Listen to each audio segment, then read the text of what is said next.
I thought this would be a good opportunity to do a phone call for you guys. Um, I've got an appointment here in 20 minutes, but I was about to jump in the shower, but this lady just called. I'll give you a quick background here. We have a couple that are divorcing, and the husband's already moved out. The wife is wanting to move out and move on with her, her life, but their house is not selling. And this is, the big beast, if you will, and it's a big causing even more stress on them. Um, on top of everything else they're going through. So the wife just called. I've talked to the husband, talked to him about the information, everything, and he was going to forward it to the ex-wife or soon to be ex-wife. Anyway, she just called. I've not talked to her before, so this will be a good opportunity, I think, to see how this goes. And I've already sent I sent the preliminary figures to the husband already. Um, some basic information. As a matter of fact, I just sent the documents to him.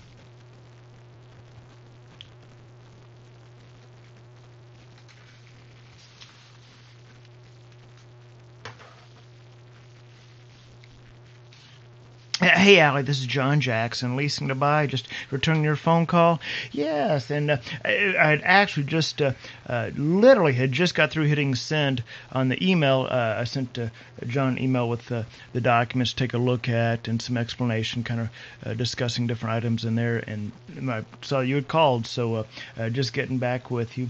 But I assumed that he had sent you some of the preliminary the figures and some of the forwarded the information that I had sent him so far. And so I wanted to get with you because I had started to talk to him a little bit about our company, what the lease purchase is, how it comes together, and all of that. But knew that you and I would definitely need to get together and interview that same information as well. I'll tell you what I'll do is, I know you're at work, so certainly cut me off if you're busy or if you need to go, and I can. Okay. As far as the lease purchase, I'll just kind of cover that first. With our company, what we do is we specialize only in lease purchasing, and some people aren't that familiar with the lease purchase or how it works.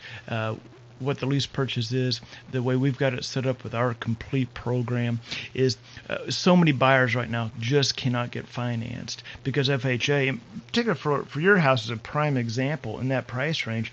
I would imagine if someone's not going VA, they're going FHA. And so FHA seems to be always kind of changing the target, changing the rules. And so it's getting more and more difficult. And matter of fact, just became more difficult to get finance going FHA. And so what happens is we'll have a number of people that will come to us that oftentimes they thought they could get financed. Maybe they even put an offer in a house. They thought everything was great. And then at the last minute, they found, there's something that, now you have to take care of this item. Well, when they try to take care of that item, some old, Dish Network thing or whatever.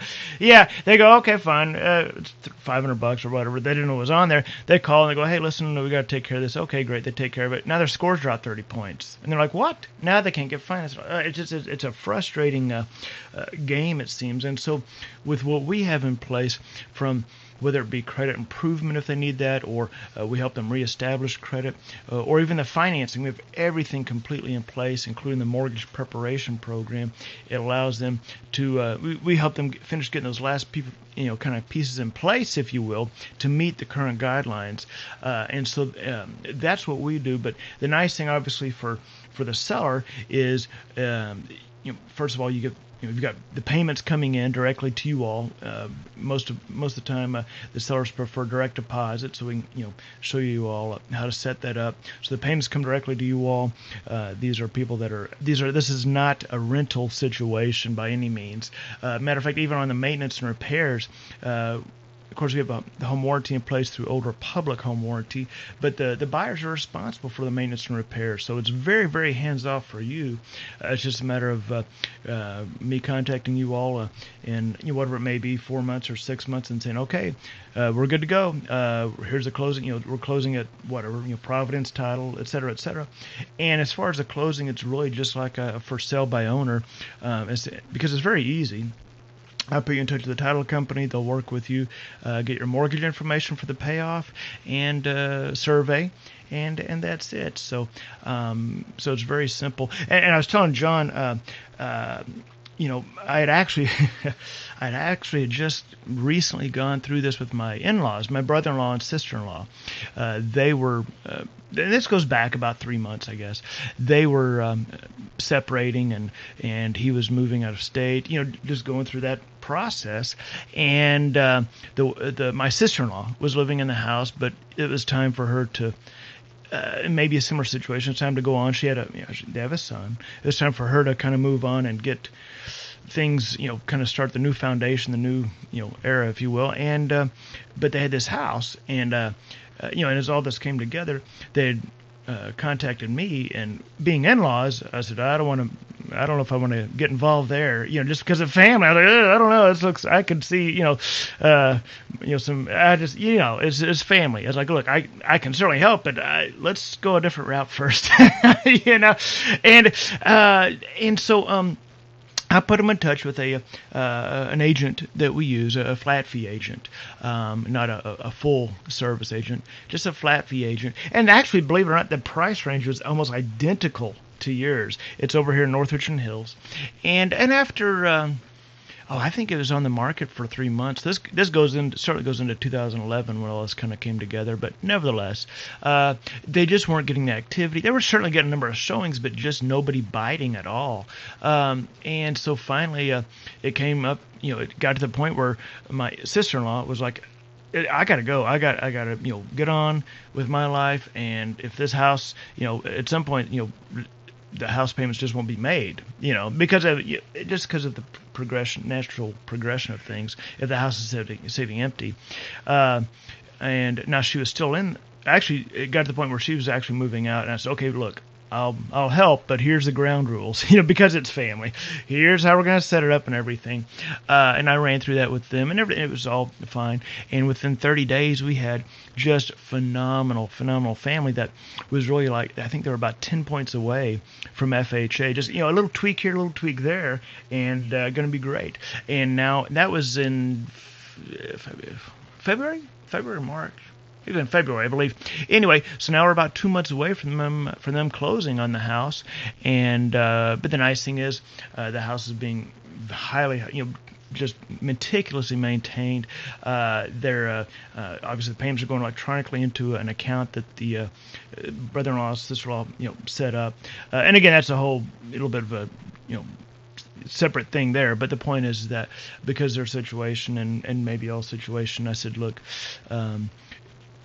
I told him to set up a separate, open up a new account, have the money go into there, and then at the end of the day, when the papers are, when everything's done, then you all do whatever you want, but at least just so the brother-in-law and sister-in-law can keep an eye on everything, they could see. Everyone had access to but again, that's all depends on each case is individual. I'm just saying that they were going through a similar situation, and I tried to give them my advice on, okay, look, here's probably how you need to set it up. And nevertheless, worked out great for them. We're about 2 months away now from them from the buyer's financing. And so then it'll, but it's certainly so much better than having that house sit empty and. Very likely, just the payments. At some point, you just say, "How do we stop the bleeding?" But allowed him. He moved out of state. She moved on. And certainly moved on with her life, and now is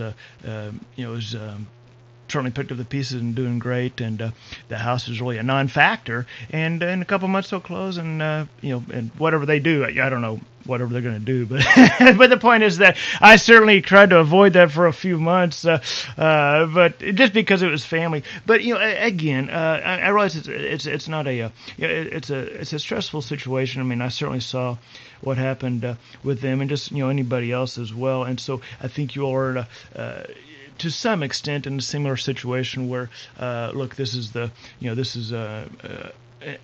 incredibly added burden to an already difficult situation. What are we going to do here? Because you've got things you want to move on with, etc. And so and I told John when I saw your house online, when I started pulling information on your house, and I saw the house, I thought, oh my gosh, I've had that same house at least 2 times. Not your house, but the same floor plan. It is. I had it twice over in Heritage, and oh my gosh, when I had those houses, the whole time I kept thinking, I wish I had about 30 of these because everybody wants that floor plan because it's so usable, it's so functional. With the floor plan, the space and everything. It's actually something where, because I see houses every day and think, okay, it's a house. But that particular house, that floor plan, even I was going, man, I could. If this was in the place, maybe, closer to where I live, this is very functional for even our family, the point behind that is just that it's a very desirable floor plan, very desirable house, and certainly in your case, a very desirable area. But as far as the lease purchase, uh, again, we put the numbers together, and of course work with you all and see if we need to tweak them a little bit here or there. Once we have the numbers, they work for everybody, they work for you all. Then we go to work marketing that property, getting up on, of course, our website, and there's about 20 other websites we market to as well. Then it goes out on our newsletter. Okay, yeah. Oh.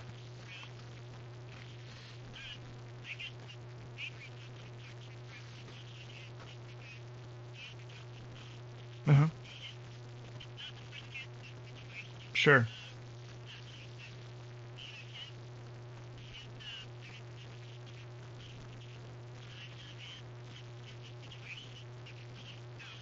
Hmm.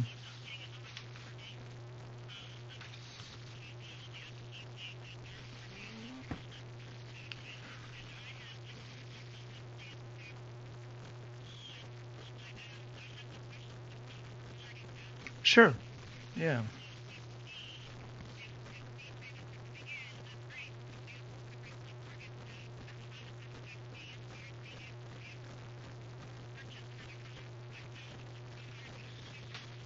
Sure. Yeah. Yeah. And what you're looking at here is um, a couple of things in that regard. Um, as far as with first of all, kind of on the financial side, then we'll circle back to the mortgages and kind of looking forward on that. Um, on the way that I'm looking at the numbers here, certainly it's going to cover the mortgage, and at the end of the day, when they go to finance and close on the house, and again, I don't know whatever you all decide and work out in regards to, because it looks like there'll actually be some equity here the way we've got the numbers set. Maybe not a whole lot, but it looks like there'll be some equity there, which will certainly be a nice help for you, or again, however you all put that together. So that's nice. In other words, you're not having to pay 12,000 in commission, and so it's going to save you a lot there.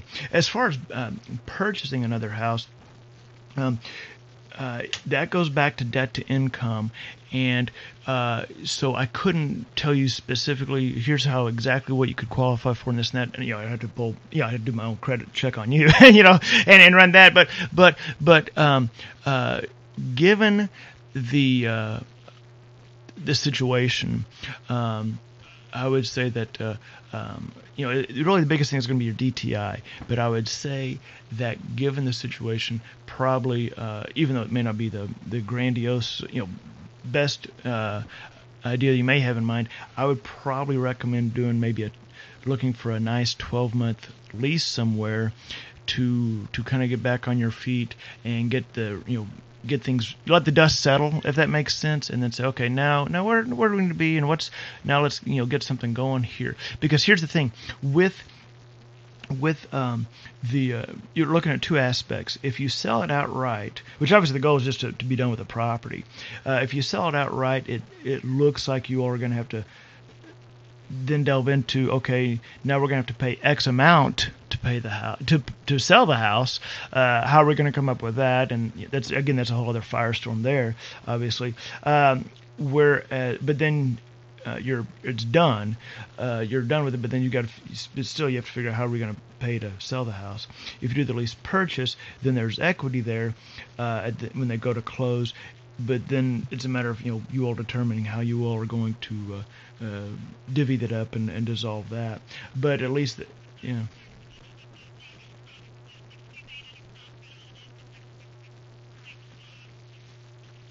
yeah, yeah.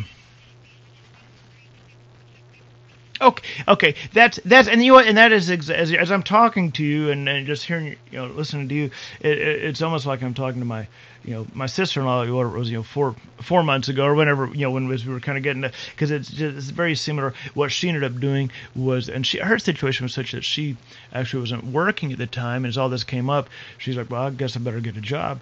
She now works at is extremely happy in the job that she needs to be at. She needs to be in, she's at Southwest Airlines now, and which is just perfect for her, and everything's going great, and this and that. But similar, as you're talking, I'm like, boy, this is deja vu all over again. Yeah, deja vu all over again. But again, coming back to the on financing another house, you'd really want to, ideally, you'd want to wait until the buyer's closed on the lease purchase, which now your question is, well, how long does that normally take? There's two time factors that you're typically looking at here. One is how long will it take us to find somebody, which is the first factor. Normally, it's given that floor plan and area and price range, normally you're talking, I'll be honest, within 30 to 45 days. No, that's just. I can send out an email, and matter of fact, I told John this. I haven't told you this yet. We actually have somebody that is coming in town. He's relocating here with a energy company. He's coming here late Friday, and he's wanting to see a couple of houses. Anyway, one of them is up in on just on the other side of 35 from you, but your house, the Turning Leaf, is actually, I mean, specifically price range and area, everything he's looking for. And so it may be that if we can get all this together and it looks like it'll work for you guys, that it may be ideal. I'd like to be able to show him your house while he's here. And I've already pulled his credit, and he's this is exactly what we're looking for in our clients. He is literally. He's actually so close for finance that I kind of don't want to tell him just how close he is, because he could probably just go out and get a loan. But if I do that, then he's like, oh, hey, let's go look at 1,000 other houses. But no, actually we need to get his scores up about 18 points. But there's only, in all of his lifetime, it looks like there's 2 negative things ever. Little piddly things. He just needs to establish a couple of more trade lines, and he'll be good to go in 4 or 5 months for sure. So, but those are the kind of clients we're looking for. And like I said, it just kind of so happens your house is exactly kind of that price range and everything he's looking for. But nevertheless, that's the second thing we're looking at. Is, okay, what's the time frame for how long does it really normally take these clients to close? And we're looking for people ideally can close as quickly as possible. Really, we're looking, our first kind of benchmark is, can we get them closed in 6 months? That's really what we're looking for. So we're very, very stringent about who gets into our program. I was telling John, we turn down about 70% of the people that come to us, because I found that it's just easier. It makes my life easier to get it, get them in, do a couple of tweaks, and boom, they're done. And so because of that, in general, really 6 to 8 months is what most people need. It may not be 6 months, but that's really, gives you an idea. So the first thing is, okay, how long does it take? Well, for your particular house, I would really say 30 to 45 days. Boom, we have somebody, and that's it's going to be the right family.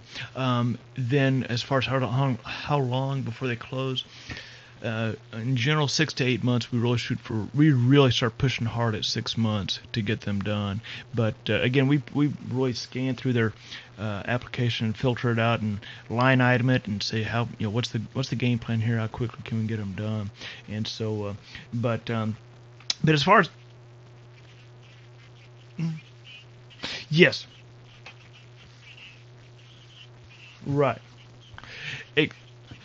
Exactly, because what you don't want to do is you don't want to deed your house over and lose your, now you've deed your house over, now you have no control over it. So, the mortgage is going to remain in your name, and then, so what I would do is, especially given all the situation, just the particular timing, I would say, let's get this thing closed, wrapped up, kind of let the dust settle, gives you time to kind of go at it with a fresh mind and say, okay, now what are we going to do? Or where are we looking to be now? And, what can we do now? And But yeah, I'd probably wait.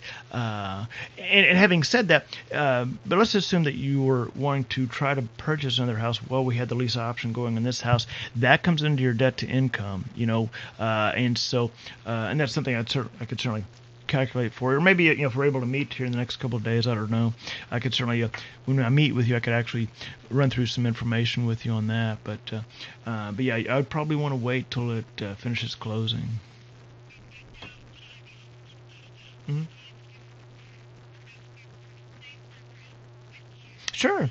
Yeah, we've actually. Oh, you bet. We've actually had people do that where they had a house with us. We have somebody right now. They have a house with us, but then they got into another house with us, and so we're working with them on both sides. So you bet. And that's something that we could certainly look at. And again, I would look at. I would just run through exactly what we look at, so that you, which actually be good for you because you can say, oh, now I see exactly. Well, he wasn't messing around. He's really, he's a stickler, but a stickler. But I'm here to help, and I want to give good guidance and really give you specific guidance and direction to help you as well. Yeah, yeah, yeah, mm, yeah.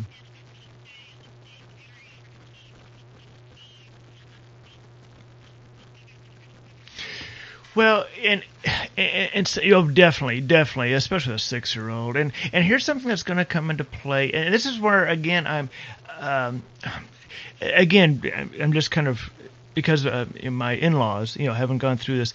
Here's the thing: is that the dust certainly hasn't settled yet, and one of the things that has not, I mean, it hasn't come full circle and started coming to fruition yet, if this makes sense, is one of the things that's really going to come into play is child support.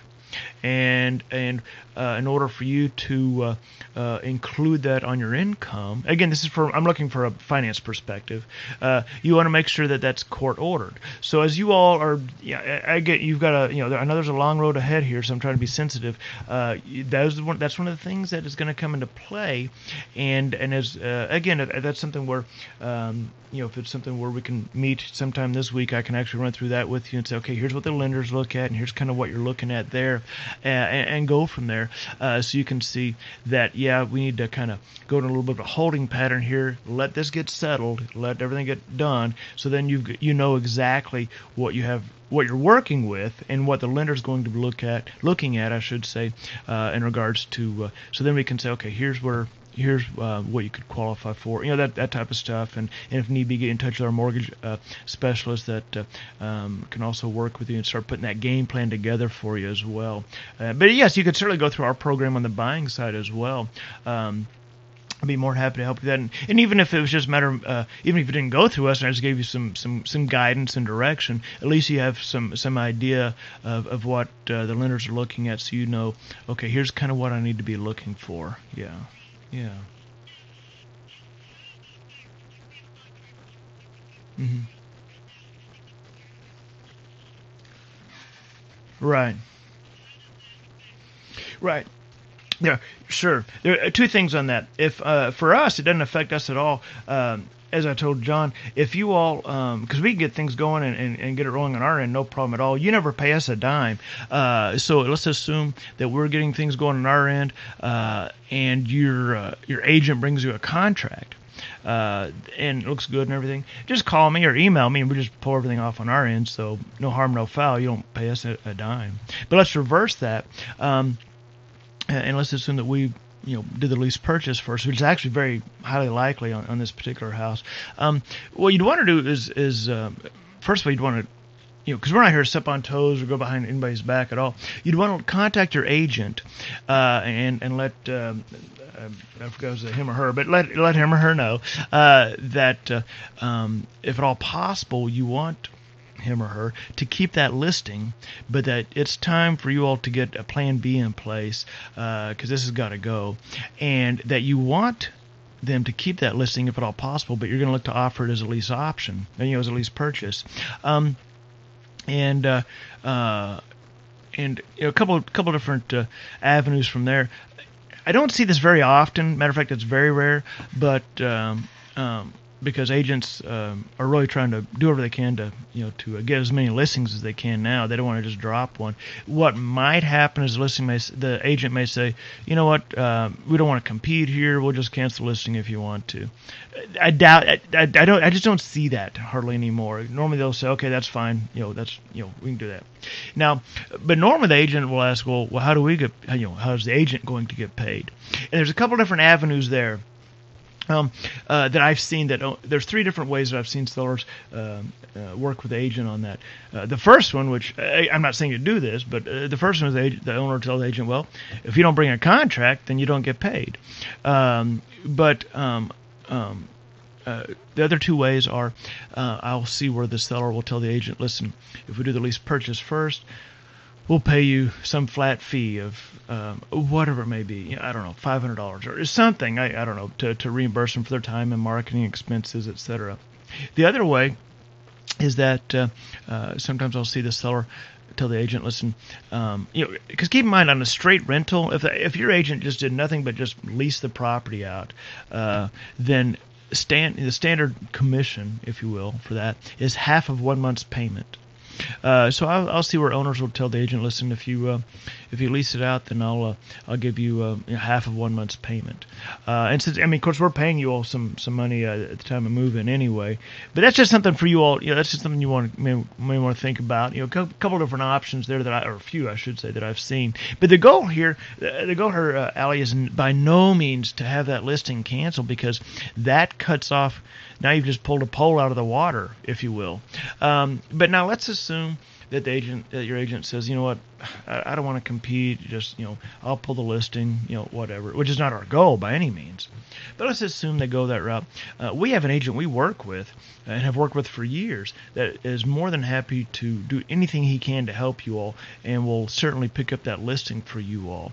So we certainly have that in the hopper as well. Yeah. But again, the goal here is not to limit your marketing, it's to expand it. Because keep in mind, we're marketing to a whole massive pool of people that the agent isn't going to touch, because they just don't market to that pool of people. They just take the calls that come in and go show a house, having no clue whether the people can finance or not normally. But so you don't want to limit your marketing, but our goal is to expand it. So certainly, I don't want you to call your agent and go, hey, you're doing a stinko job, see ya, whatever. The goal is to say, listen, if at all possible, we want you to keep that listing, but we've got to put a plan B in place. This thing's got to go, and we can't pay $20,000 to sell the house here. So we got to put something else in place, keep the listing.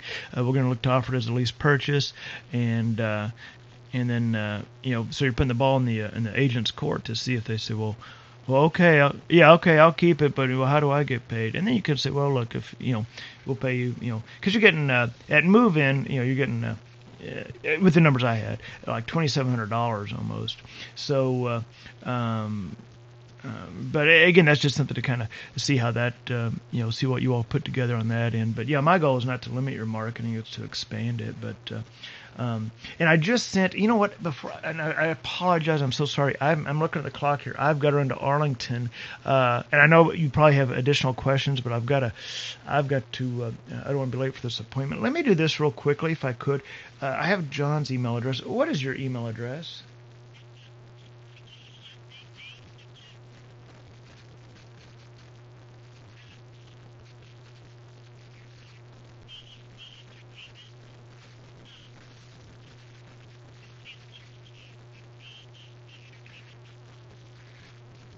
That's so funny because you said that and I knew exactly what it was. I did. Uh, well, it's a local based company. I know who that is. Yeah, cecentertainment.com. Okay. Yeah, I actually heard one of the commercials today, and I just my blood started boiling because I started thinking about that goonball lady that was trying to file suit because one of the games was gambling. And I thought, man, whatever happened to that goofy lady? I mean, who goes after a mouse? Except an exterminator. But that's just a lady that has, that's somebody that has. She needs to pick up a hobby. That's what she needs to do. Yeah. But all right, Asimchuk at cecentertainment.com. What I'll do is I just sent, and I'll have to do this when I get back. I just sent John I took those figures and I plugged them into our documents. And I sent him an email with kind of a breakdown. Okay, here's what this section means. Here's what, just kind of explaining a little bit. What I'll do is when I get back, I'll send you the same email with those documents. Because what I always tell people to do is, if you can, print off the documents or run through them and mark them up with a pencil or whatever and say, okay, everything looks good. Okay, now what does this mean? Or what does this mean? So we can address those specific items. Obviously, we'll go through them when we meet, but if you have a specific question, I certainly want to address that and be sure to go through that. And then, after that, I think really the next thing is to probably follow up with your agent and again let him or her know. Listen, we got to get something going here. Want you to keep the listing if at all possible, but we've got to go with a plan B here and with the lease purchase and then just. Let him or her know that. Again, hopefully they don't want to cancel the listing. If they do, say la vie, we've got an agent in place, but that's not, again.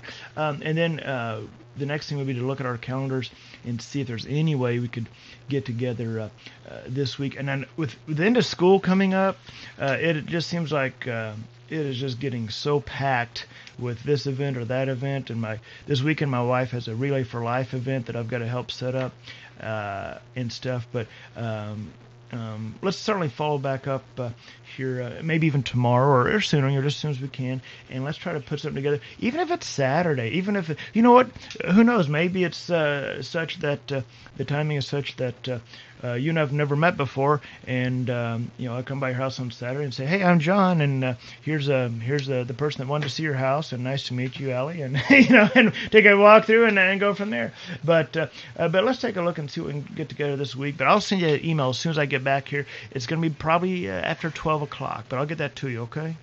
Okay. You bet. Thanks, Allie. Okay. All right. Bye-bye. All right, I'll send her the documents here when I get back. I've got to roll. All right, hopefully that helped.